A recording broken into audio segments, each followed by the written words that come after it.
Welcome to today's video on GBPUSD. There is something notably persistent about the current move in GBPUSD. After months of retreating from the same ceiling, the pound is now holding its ground with real conviction while the dollar steadily weakens.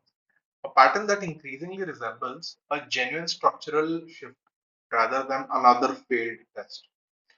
Much of this stems from the eroding dollar support, a softer than expected US inflation has reshaped expectations for the Fed policy. And the CME Fed Watch tool now reflects lower odds of further rate hikes this year.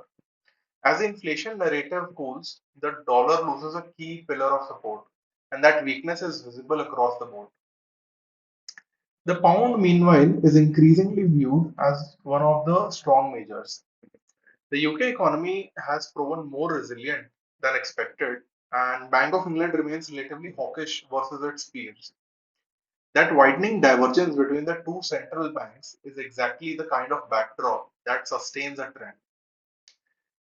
Technically, the strength lies in the breadth of the breakout. Price cleared three levels, once at 1.35, the round number, the resistance of 1.3489, and the long-term descending trend line from the 2-month high. It is now consolidating above all three. The next test is 1.3550. Should it break, little resistance is expected before 1.3650. Discipline remains essential. The risk is not that the market is overbought, but complacency. Chasing the move too late out of fear. Entries closer to the broken trend line are preferable, and a close back below 1.35, particularly 1.3489, would weaken the bullish case.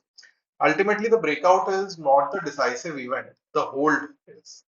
Should 1.35 convert to support, that typically offers the clearest signal of what should we expect next. Thank you for watching.